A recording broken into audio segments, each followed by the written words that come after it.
So, welcome, Ronnie. So, guys, everyone, I just want to make a quick introduction to Ronnie. So, Ronnie is a brand owner for watches, and he's into this D2C e-commerce space. As far as I know, it's like more than 5 years, but we got to ask him like how long it has been. And we are here to learn from him. I'm here to learn from him. I'm gonna ask him some questions. It's gonna be really simple but stupid questions at the same time. So let's see how it is. So welcome, Ronnie.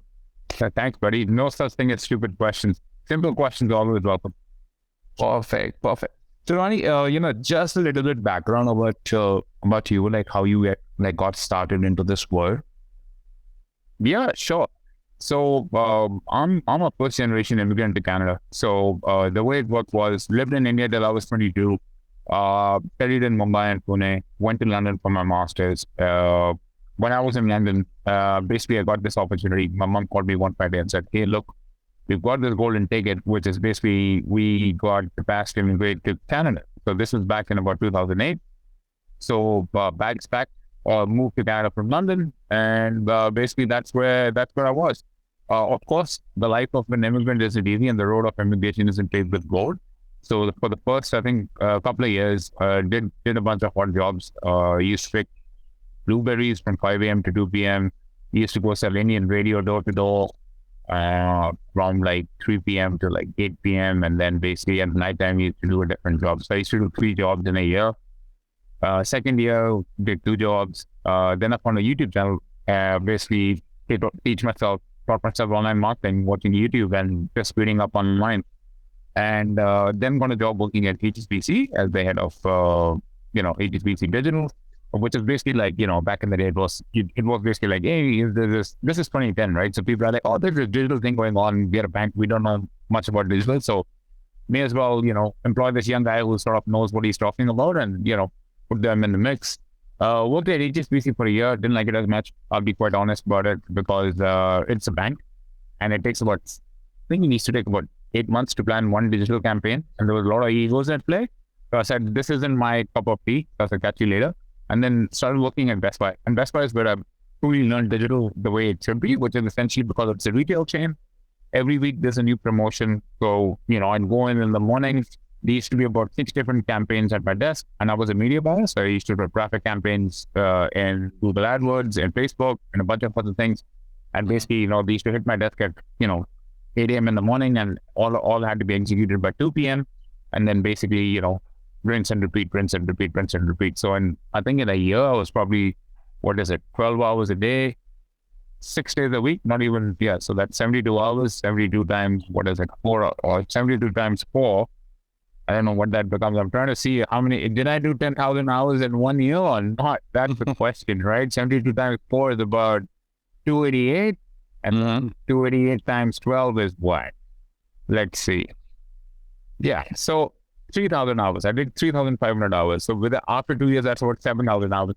So I was almost at my 10,000 hours, but yeah, so I did that for 2 years.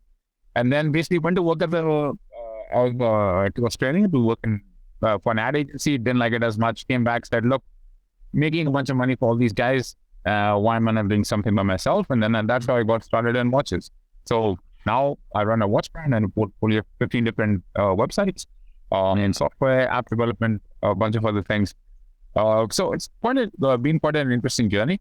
I think over the years, this year is my 10th anniversary of being in business. So quite lucky. I survived the whole D2C thing, ups and downs and ups and downs. And I guess this year, given what it is, might be a down year, which is fine.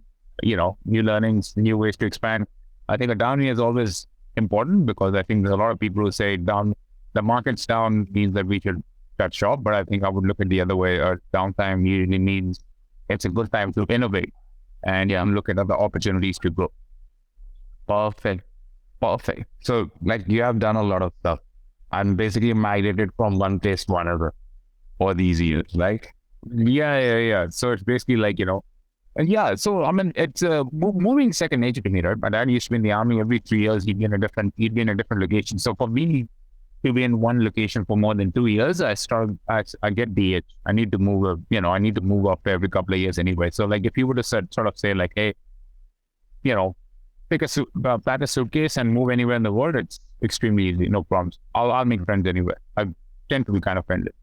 Gotcha. Yeah. Definitely. Maybe that's the reason we are having this interview, right? Yeah, appreciate it. So amazing. So okay, we're gonna stick with then the watch brand, obviously, the Sure. whole journey. So basically, so when you started with this brand and why you started with watches? Yeah, you know what? A lot of people ask me that, so I'll literally give you the honest answer. My honest answer was I read in a magazine that the margins on watches were somewhere between 70 to 80%. But this was also 2013, so cheap. Take it with a grain of salt, right? This is when DW and movement watches were a thing, Yeah. and and basically, manufacturing in China was pretty cheap. So people who are looking to manufacture in China, keep this in mind. Costs have tripled over the last 10 years. So China may not be the cheapest place for you to produce as it was 10 years ago. The other thing was CPMs and Google ads, Facebook, everything else was cheap. Influencers were cheap. They're not so anymore. The way we started was quite simple. So I had a slow failed, like I failed a couple of times, right? I tried to start an ad agency, which was quite unsuccessful. I tried to start, like a B2B leads agency, failed at it miserably too. So at the end of the day, I said, oh, look, what is it that I know best, which is e-commerce? And I was very comfortable in the D2C space. And I said, look, let's just give it a go. And then basically give it a go. And within the first couple of hours of actually drafting out, we had a first sale. So in 2 hours, I had my first sale, which was $100. And by the end of that week, I made about $1,000, which was really interesting, right? So at the end of the day, you said, look, if in 1 week, if I made $1,000, which is basically where I wanted to get, I was like, that's fantastic. I've actually made what I wanted to be in the long run. Mm-hmm. So it's essentially, so if you have $1,000 coming in like on a weekly basis net profit, right? You said, okay, well, can I scale it from there? And then it was basically the game of scaling it. But then again, the journey of scaling isn't that easy, right? 1 month in, PayPal banned us, Stripe banned us. So we had to start the customer journey all over again. I mean, there's a lot of learnings along the way that I would say, right? I burnt myself out within 2 months. I hadn't hired any other employees. Essentially, what that means is I was customer service, I was the ads guy, I was the operations guy, I was the finance guy, I was the guy who was on the phone ordering and everything else. Completely different ballgame again. At some point in time, we ran out of stock. So there's all these interesting stories that I have for you, which I hope we can learn from along the way. Yeah, definitely. Okay, so let's go into like now 2023 and talk about if someone has to actually create a brand, because obviously that time CPMs were cheaper, as we all know. The cost per purchase must be $2 or $3, if not 5 or 10, something around that, right? Yeah. Crazy times, CPMs around $2 or $3 in total, and even $5 ad was was crazy enough to get. Well, look, my margins went down from about 50% to about 20% today, right? So keep that in mind. So it's a big shift in the last 10 years. But look, people say grass has been a good old days, but there's also other opportunities that you can use to sort of, expand this thing. So if you're looking at 2023 as a way to start, it becomes twofold, right? I mean, number one is you don't go as broad as I did, right? And you go very specific. You test out, you niche it out, and then in that niche, you try and dominate that niche. You want to take a vertical, and you just want to dominate that vertical top to bottom, right? Something that people don't focus on. People tend to go broad. I mean, you could go the Amazon way, broad, but to go broad, you need a lot of capital. In a niche category, something that I was actually writing down yesterday, something that I've wanted to do a lot more over the last year is cigars, for example, right? And I've been driving into the cigars hole and researching everything top to bottom. It's like watches, right? Watches are, it's a very addictive hobby, which is like you want to know what the movement is, how you exactly go about watches, why the dials are made, so what is a patina, etc., etc. So when you look at it from an overarching perspective and filter it down to what you want it to be, the idea is pick one topic that you're super interested in. For me, for example, I didn't know much about manufacturing watches then, but I'd say I know a little bit more now. I don't know a lot about it. So, but if you were to look at all the, let's say watches, and in the watch world, there's about 3 different kinds, right? You have the quartz, you have the automatics, and then you have the mechanicals, right? So, and then you pick one segment. In my case, it was quartz, because quartz was essentially what I wanted to be, which was cheap and cheerful, cost less than $100, and I wanted to go mass with that, right? The next thing above an automatic, a quartz is an automatic, which will cost you about, somewhere between $300 to $1,000. They're made with Swiss ETA, you have Japanese ETA, and then you of course have Chinese. But then you look at that and you see, okay, how exactly you want to dominate that niche, right? You go to Reddit boards, you go to Quora, you look for customer feedback, you go and read Amazon reviews, right? Native yogurt is a classic example of that. Yeah. Then you go to mechanicals, right? Mechanicals are basically where you look for this particular thing that's called masty, right? Which is Rolexes of the world. Most people think Rolexes are the high end of the market, but that's not true. Rolexes just give the perception of being a Mercedes. So in the car world, the way I would explain it to you is, a Rolex is the Mercedes. It is the thought processor where you think that the most luxurious watch is a Rolex. There's actually watches that are much higher end than a Rolex, like a A. Lange & Son, Max Busser and Friends, H. Moser, and F.P. Jones, which are like $500,000 to $1 million or something else like that. So then again, you research what you want to do. I mean, to reach the $100,000 watch reach is definitely a bit farther away, but if you were to dominate and look at who your core customers are and what core category you want to dominate, you pick that, and then you basically research the hell out of it, right? You try and find what is in the clicks with your customers the most. Do they buy a watch for the dial? Do they buy the watch for the movement? Most people between $1,000 to $5,000 buy it for the look and feel of it. Yeah. This is interesting because I've seen people who are actually crushing the game. They talk a lot about researching. They talk about the money is to be made when you're actually doing the research. It's not about, running Facebook ads or get inside that ads manager, because that's where you make the differentiation, right? So, okay, let's talk about that research part. If I want to build up a brand right now in D2C, let's suppose watches are actually easy example because you will be able to actually help us with it. I want to build up a 6-figure watch brand this year. I'm not sure, can we aim for 7 figures or not, but let's take a 6-figure realistic goal in 2023. How I'm going to go about it? What should be the number one thing? What should be the step number 1, step number 2? How would you do that? Step number 1 would be the research. It's just, you need to research what you're coming up with. Like I said, quartz, automatic or mechanical. Keep in mind that you're a new brand. So, starting with quartz is always a good idea. Looking into where your suppliers are coming from is a great idea, right? Yeah, the world's largest clock and watch fair happens in Hong Kong. That happens 2 times a year. I'd probably go there, visit everybody who I need to know there. I mean, the Chinese also have a mechanical movement called the seagull movement. But it's not necessarily the best one, because as soon as your watch drops or something, it's just a spring coil waiting to load up. So not necessarily the best. When you're looking at certain kinds of watches, it's probably not the best from that perspective. And the other thing that you probably need to be looking at is, of course, you want to be looking at is what is your unique, what is the USP, right? Are you doing collabs? There's some brands that are scaled just based on collabs. One of my favorite brands out there, especially Ward, right? They have scaled so much using this collab. Then you have Bamford. Bamford's another brand that used to be a watch modifier. They led me in the business of modifying watches. And all of a sudden, from modifying watches, they scaled up to the next level. So look at that perspective, right? Look at the differentiated. Maybe test it out on 10 people. Go your first-time customers. Reach out to them. Ask them, what is it exactly is it? Why did they buy a watch? What makes it so unique? Then you go to the creative. Then you go to the influencers. Then you go to the ads, right? It's not about just sourcing the product, turning on the ad washing machine. That's what I did 10 years ago. That doesn't work anymore, right? You need to be able to literally get down in your customer's head, ask them why they're buying from you.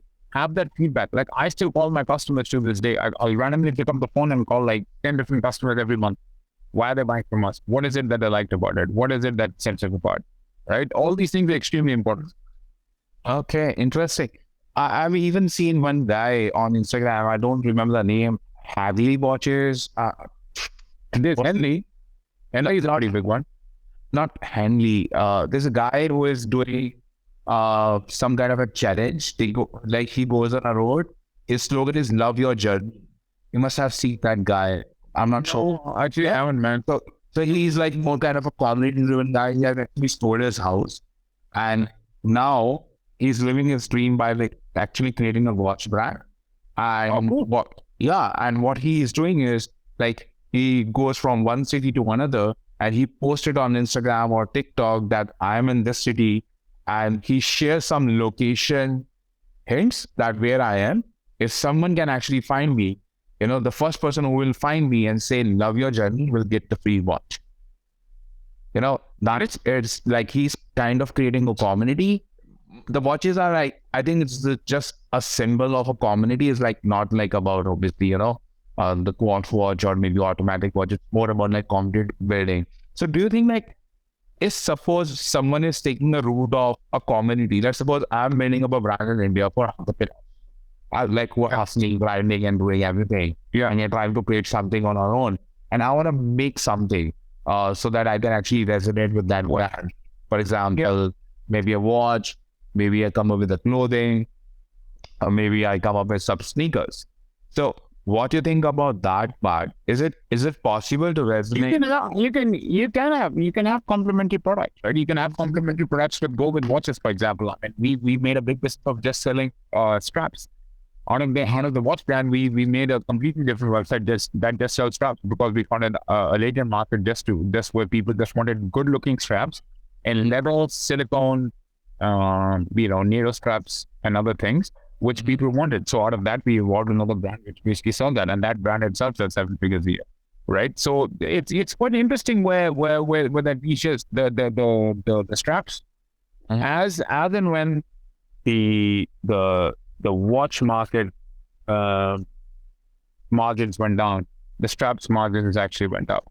So like I said, there's always in all these situations, you'll always find ways to innovate and change your business model, which is what we've been able to do quite easily. So when you're looking at something like, look, India's a bit different, right?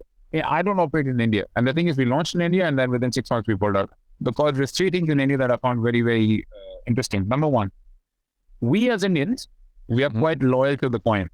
So 8 paise ke liye also what we'll do is we'll be happy to change our loyalty from Amazon to Flipkart to D2C or whatever. Number 2, it's a race to the bottom. Everybody is basically a race to the bottom. People don't give a hoot about what sort of quality you have, what kind of customer service you provide, what sort of USP you have. At the end of the day, I mean, it's basically like it's going to go. It's basically about what is the price, what is the product, and then what sort of discount you're giving. And that's still ingrained in me, which is basically that. Number 3 is the Indian customers, to an extent, not overall, and I'll paraphrase this, is a bit entitled, which means the cost of service an Indian customer for $100 watch is where we don't give, where we give a 2-year warranty and we'll give you a free replacement within 2 years. It doesn't really work for us, because people tend to take advantage of the system, which is jugaad, right? Yeah. So which we all very, very, very well aware of. So those things did not work out for me, personally speaking. I'm sure there's other D2C brands that have been successful in India. There's a good shoe brand that I keep hearing about, which appeared on Shark Tank or something, which is that yes, that one, yeah. And there's a couple of other things that have really worked well in India. So I'm not saying that not to service the Indian market, but there are certain let's say things one needs to be aware of as to how to operate in that realm. But the thing is, the dollar cost mentality doesn't just happen in India. It's happening in the US too. You look at Amazon. Amazon is a race between American sellers and Chinese sellers, and it's a race to the bottom. So when you have a race to the bottom, no one's going to win. So in that case, at some point in time, we just said, look, man, I don't want to be a part of this race. Rather, you guys battle it out. When you guys are both bankrupt and enter the market again, it's okay. Interesting. Okay, so how much your brand currently is doing in terms of revenue per year? Well, the total portfolio does about 25-30 mil in US. Mm-hmm. And the majority go through like, is there any specific category? Majority go through this, like watches? Yeah, we do one of them. But the thing is also, watches, we're not just a D2C brand. Now we are evolving on the different iterations of it, which is basically we're going retail. We are getting placements in airports. We're getting placements in store within a store box concept in major shopping centers. So that's something that's been working out for us. The mix is, so imagine this, right? Today I started a D2C brand, which was very applicable, let's say 5 years ago even, right? The next evolution of your D2C brand is going to be retail. It's going to be omnichannel. You're going to be in marketplaces. You're going to be at airports. You're going to be on a website. You're going to be in, in the mall. So the customer touch point or wherever the customer goes has to be there. Even though your margins might differ at each point, but the thing is, the more exposure the customer gets to at different places, I think that's the right idea to do, right? Interesting. It's like a Uncle Chips packet. You can't just buy an Uncle Chips packet, just online. You go to Flipkart, you go to Walmart, you go to a Kirana store, like a corner store. You can go to, you can go to a big supermarket. You can go to the airport. They're everywhere. Yeah. I don't think it's still a thing. I forgot. Yeah, no, it is, for at least for people like me, like who has like some very nostalgic. Yeah, exactly. We still have that. I'm a guy. I'm an Uncle Chips guy. Exactly. They're trying to basically, like the brands which have actually acquired those, honestly, the legacy players, that I diluted. I mean, they tried to just dilute the name altogether, just bring the global names up front. But sure. Yeah, then we have so many memories with that and all those other snacks. Yeah, for sure. I'm a nostalgic guy. I'm an old school, like 80s nostalgic guy. That's the way it's supposed to work. Yeah. Okay, so your portfolio does like 25 to 35, and how big is your team? About 75 people. 75 people.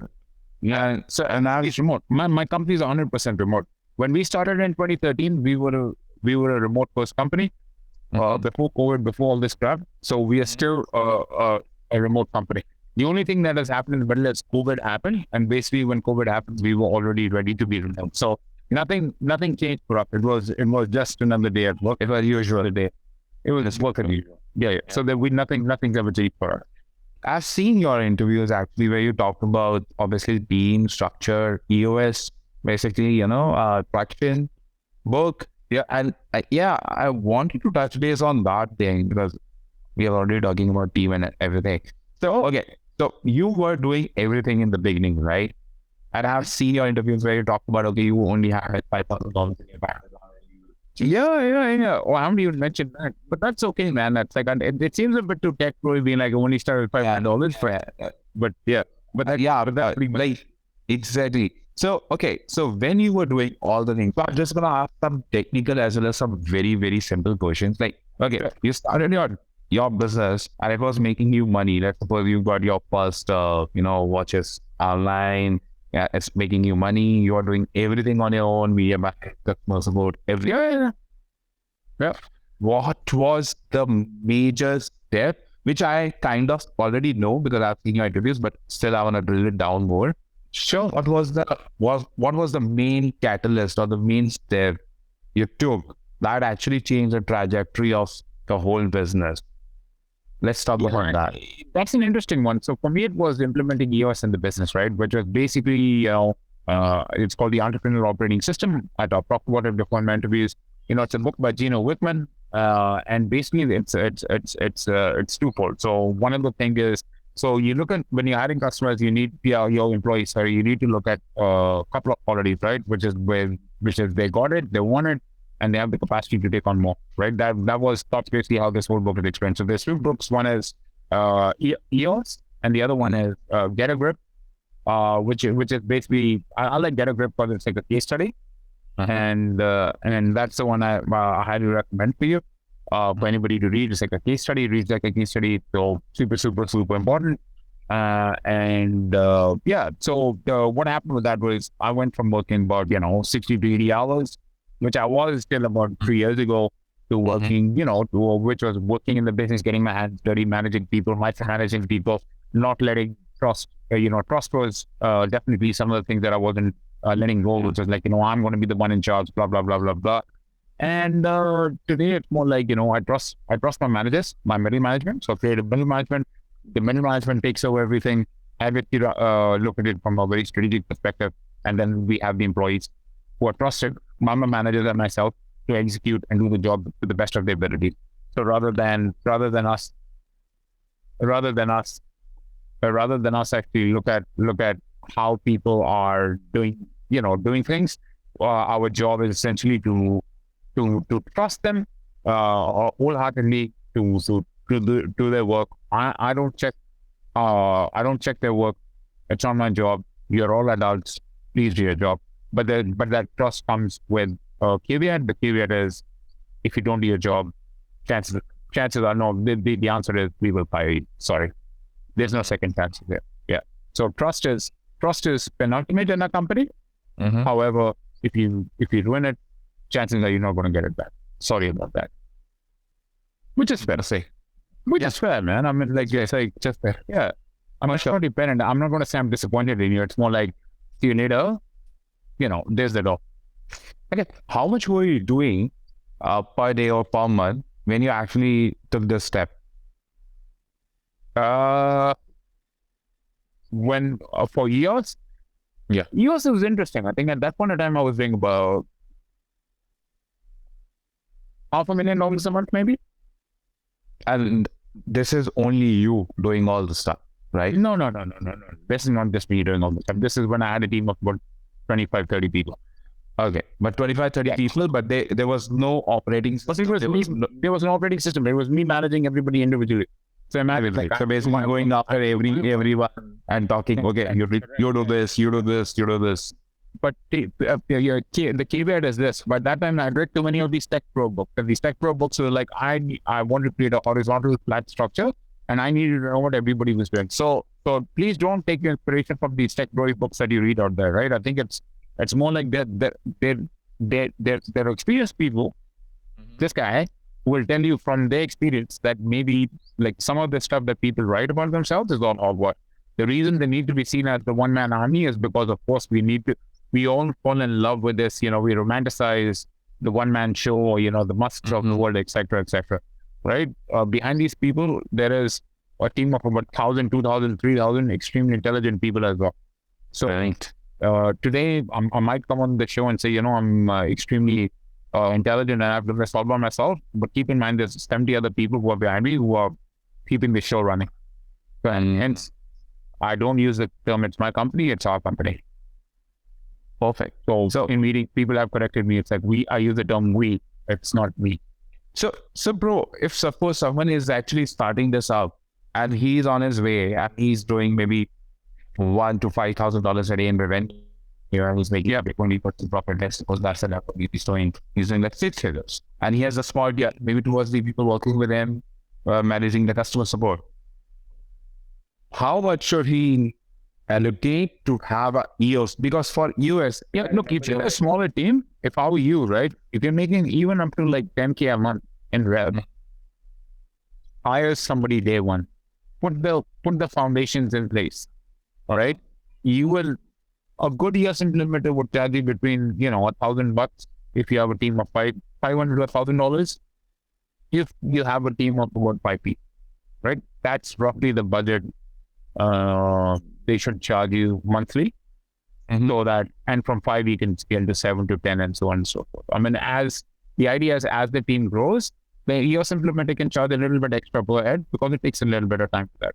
But essentially, what you want to do is you don't want to alienate this person either. I mean, these people are the people who you're in bed with, and long term, to have that trust in them is extremely important, right? Okay. So what you're saying is, even if someone is doing 10K per month regularly, that he should get some kind of a consultant for EOS and get the EOS system. Having a consultant is extremely important. Yes, man. Just like if your team is 5 people or more, maybe try it out, right? Because the thing is, if you have chances to grow, plans to grow to 10, 20, 30 people, then I think it's a good idea to put that into play immediately. Like, what I did was, and this is what my life usually has been, is I let things get to the worst before I take these steps. It's typical for all the Indians, I guess. Yeah. So what I would say in this case is like maybe be a bit proactive. So I think the one thing I've changed my mentality on is being a bit more proactive, be it in terms of my health, be it in terms of anything else. Yeah. That, you just try and sort of do it proactively versus reactively. So that sort of switch is important. And that's my experience share for you guys. Okay, perfect. Okay, let's suppose now we are doing 10K a month regularly, and I have a team of, let's suppose, 3 or 4 people. Let's say we have that, and I get a EOS consultant. I'm gonna ask you where I can actually find one, but okay. Let's suppose we have this EOS consultant with us, working with us. Yeah.